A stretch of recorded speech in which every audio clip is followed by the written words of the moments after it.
Hi, welcome to lesson 3 of our piano course. And so far we've been learning about the note middle C and thinking about where to place our hands on the keyboard to get some good habits going. And we've been thinking about what C looks like.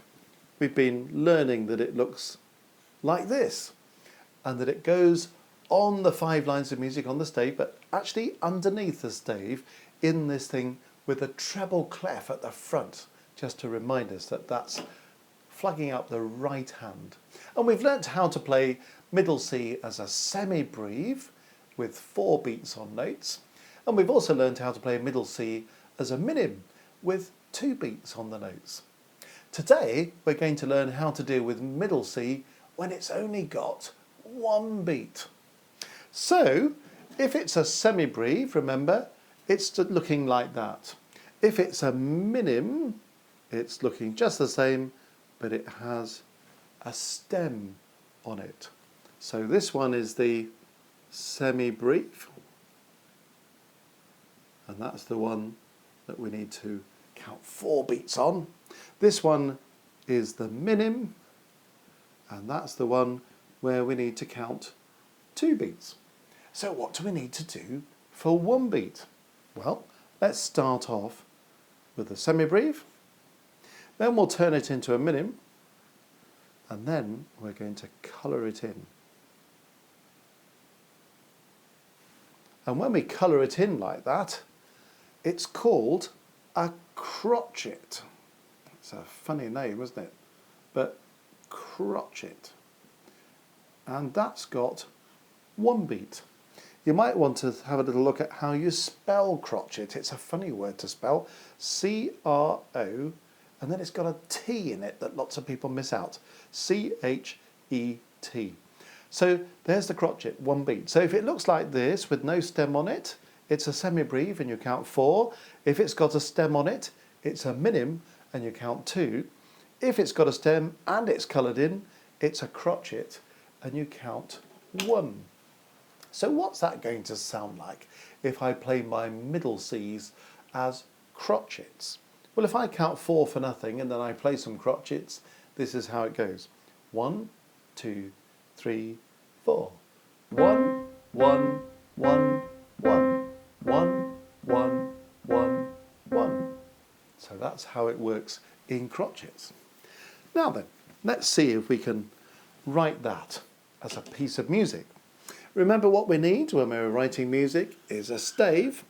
So here come the 5 lines of music that we call the stave. And then we're going to put this curly-whirly treble clef in. And now I'm going to write some middle Cs as crotchets. So here we go, there's the first one. There's the second one, and the third one, and the fourth one. And after I've had 4 of them, I'm just going to write a bar line. We'll come back to bar lines a bit later on. And then let's have another bar of crotchet middle Cs.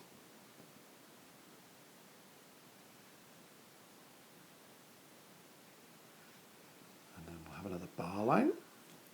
And we'll have another bar of crotchet middle Cs.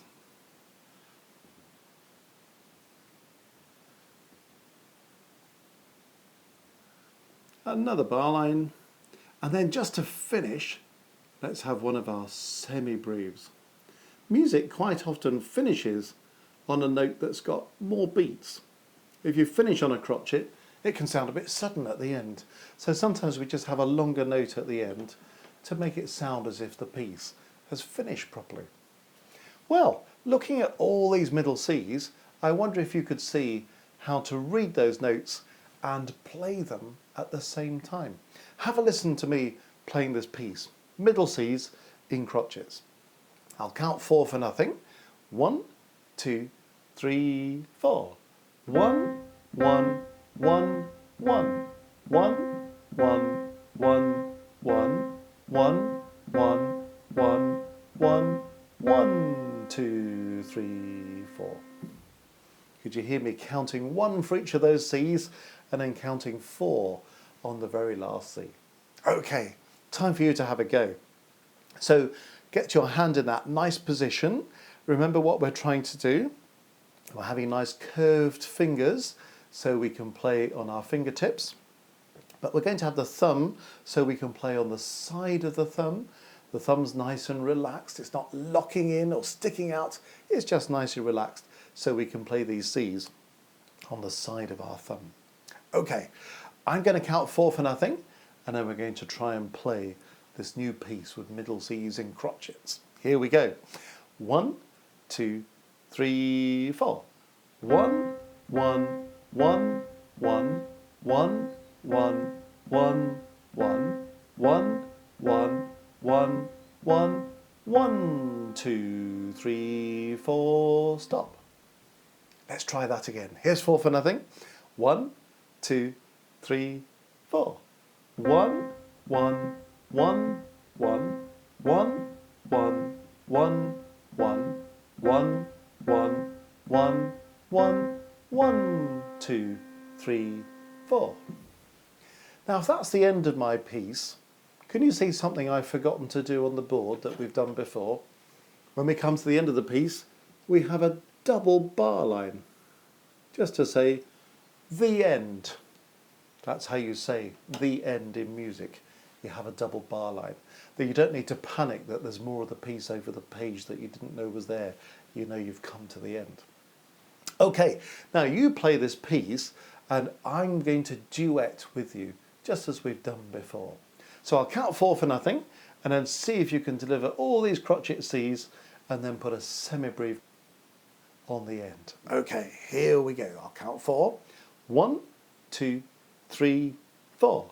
1, 1, 1, 1, 1, 1, 1, 1, 1, 1, 1, 1, 1, 2, 3, 4.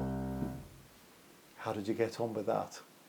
Again, you can always replay that part of the lesson if you want to do it again. Now, even though these crotchets are just counting 1, we can also say that there are 4 beats in each bar. Because if I've got 1, 1, 1, 1, well, that's 4 ones. And 4 ones gives me 4 beats, doesn't it? So this is on the first beat, that's the second beat, that's the third beat, that's the fourth beat.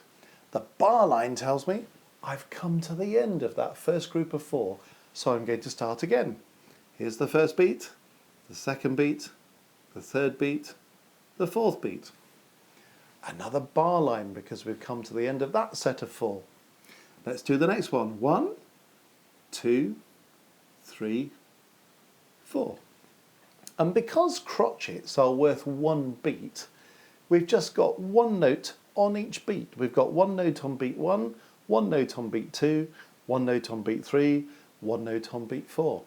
When we come to the last bar, of course, we've got to count 4 beats, all 4 beats on 1 note, because that's a semi-breve, isn't it? So we're going to count 4 on there. So we're now going to try playing this piece again. It's going to sound exactly the same as it did before, but instead of going 1, 1, 1, 1, we're going to try and count these beats. 1, 2, 3, 4. And because there are 4 beats in each bar, I'm going to write a 4 over there, just to remind us that there are 4 beats in each bar. Let's have a go, see if we can play the piece. It will sound just the same. We're just going to count up to 4 in each bar. Here we go. 1, 2, 3, 4. 1, 2, 3, 4. 1, 2, 3, 4. 1, 2, 3, 4. 1, 2, 3, 4. You might also have heard that I was just saying number 1 a little bit more strongly than numbers 2, 3 and 4, because that's how it often works in a piece of music, that the first beat of the bar is the strongest beat of the bar. So without bashing the piano, you might just see if you can play the C on the first beat a little bit more firmly than the other notes in the bar. Let's try that one more time. Here's 4 for nothing. 1, 2, 3, 4. 1, 2, 3, 4. 1, 2, 3, 4. 1, 2, 3, 4. 1, 2, 3, 4. So we've now learnt about middle C. We've learnt about middle C being played in the right hand in the treble clef, and we've learnt about semibreves and minims and crotchets. So I'll leave you now to get happy about all of that and play any of these first 3 lessons again if you want to be absolutely sure about all of that before we move on. And then in the next lesson we're going to learn a new note. So I look forward to seeing you then.